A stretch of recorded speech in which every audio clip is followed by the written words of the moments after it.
Hello, folks. Are you all ready?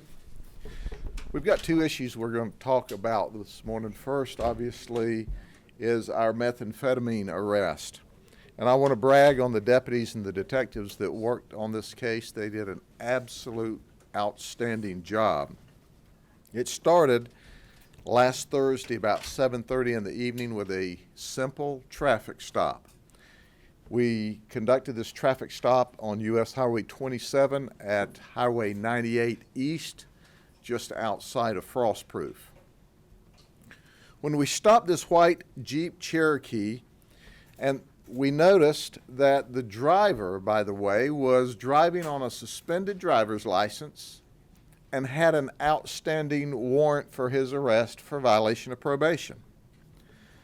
We started talking to Scott Robert Eargood. He was 21 years of age, and he gave us consent to search his vehicle. When we searched the vehicle, we found about a half pound of meth, and it was in ice form. It was in a cube, much like you see here. And what was interesting was not just that we found a half pound of meth that he was transporting, but it was the compartment in the Jeep Cherokee. It was a very elaborate setup. It was a hydraulic lift, if you will, lift gate, where you had to like turn the ignition on, turn the ignition off, put the car in drive, and go through several steps and then press on the dashboard a button that wasn't visible. You just had to know where the button was, and when you touch that button, then the hydraulics would open up.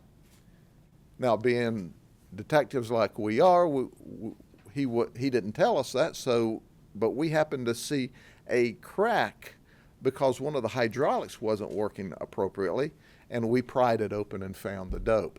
But he finally told us that, hey, this was here. Well, what's interesting about that in the detective world is people that have that kind of an elaborate setup are known for moving more dope. So we figured, well, if there's a half pound of dope in his car, maybe there's dope in his house. We know that Scott Robert Eargood was living with a Santos Zamora-Escobar, who's 27 years of age, up in the Poinciana area. So we went to 1103 North Platte Lane in Poinciana and started searching. What we determined there was that there was a very elaborate hiding place in the walls, and you can see some of the photographs here, in the walls behind the shower. And as a result of searching that, we found 110 pounds of ice. Ladies and gentlemen, this is the largest seizure of ice in the history of Polk County. And it all started with a simple traffic stop. This seizure of ice on the street, now keep in mind, ice is a pure form of meth, on the street in grams, grammed out sold at the street level, is $5 million. Now, what your normal dopers do is step on it, as they say. They water it down a little bit. So the value of all of this dope that we seized from this warehouse, if you will, we estimate on the street level after it stepped on would be between $7 and $10 million. Well, we immediately called in our colleagues from Immigrations and Customs Enforcement to help us with the investigation. Quite frankly, we're very proud of the federal courts. They can put people away for a very long time.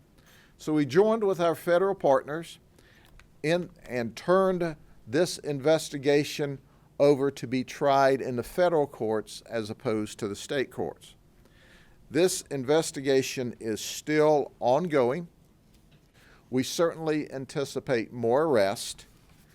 This drug was warehoused in Polk County. Please understand that this drug, as it was sold to the wholesalers who would sell it to the retailers who would step on it along the way, would have ended up at least all over the southeast United States. As you can tell, we had to knock the walls out of this house in order to find this drug. So as a result of this investigation, we will move forward in other investigations as they branch off. Are there any questions about this? And and by the way, we seized $3,400 wrapped up in what we call dope wraps. This was, we could tell by the way the money presented itself that it was narcotics related money. Any questions? Sheriff, can you clarify the $5 million and the $7 to $10 million? Just a little unclear as to. Yeah. The $5 million would be if you grammed out, if you sold in gram increments at street values today, what we have here. But what we have here is a very pure form of meth known as ice. It is typical for the wholesalers and retailers to mix other product so that they can sell more product.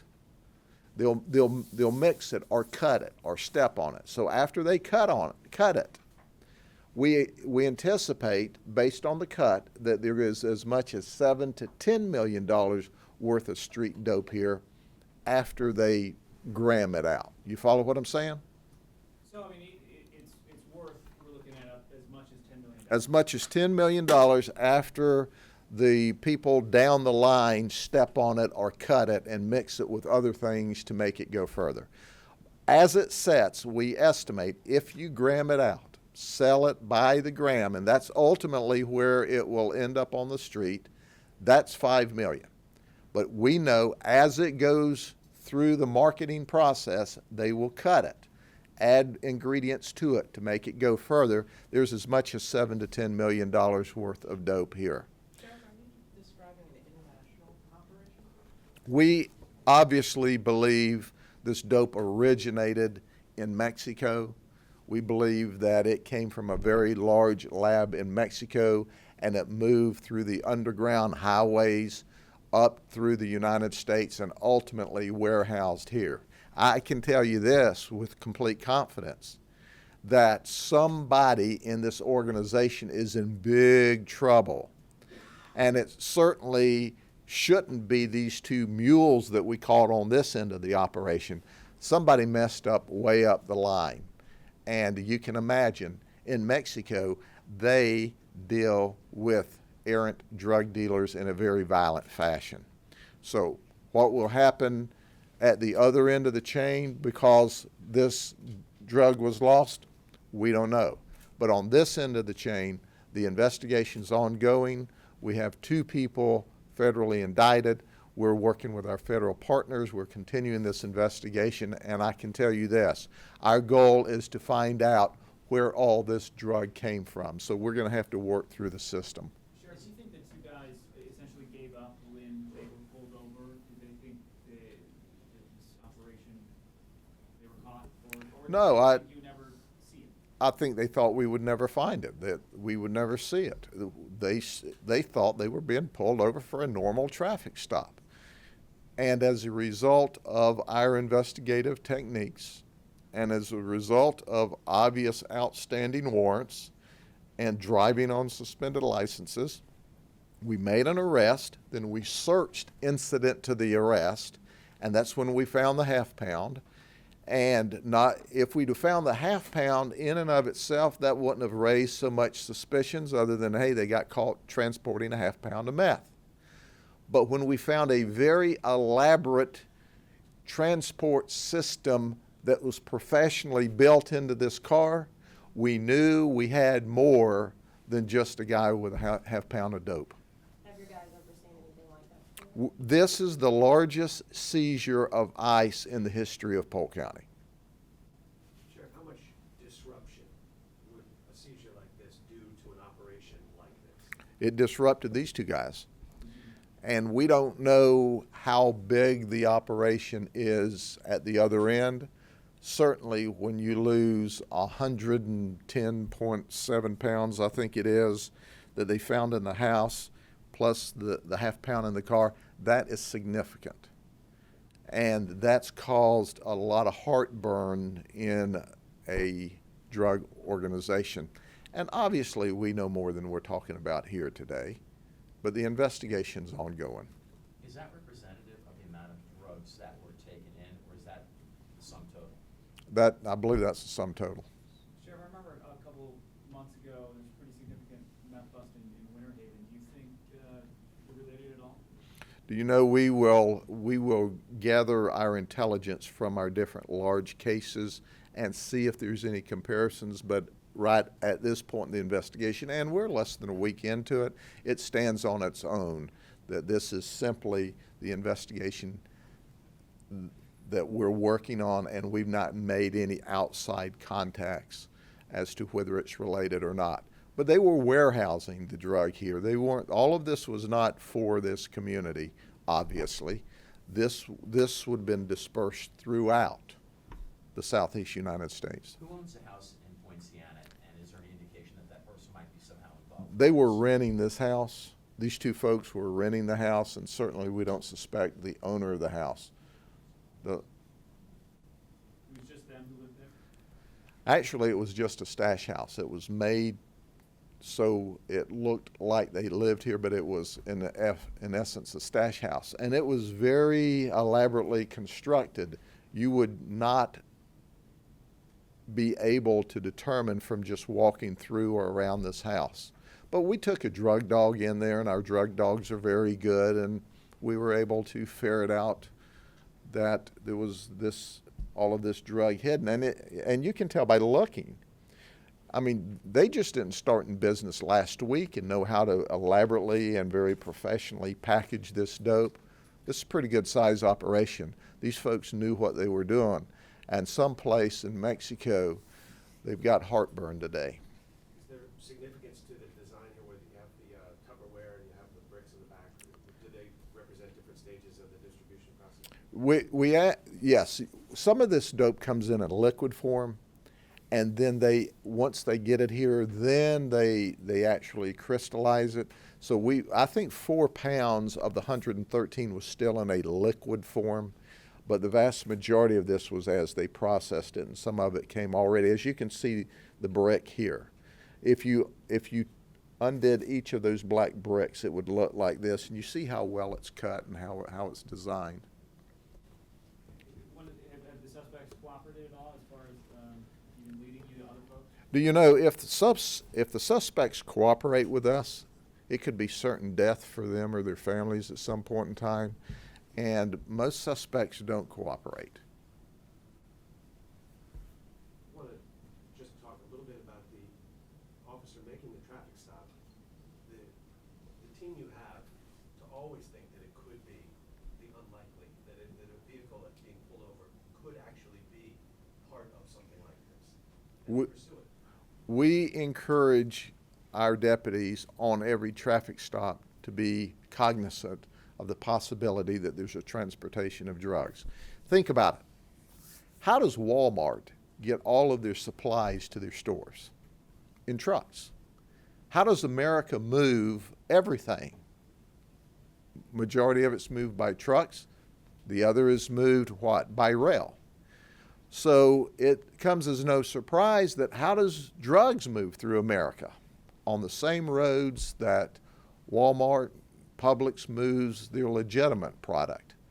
So we tell all of our folks, every time you do a traffic stop, think about this as being a transport unit for drugs, because that's how illegal narcotics are transported.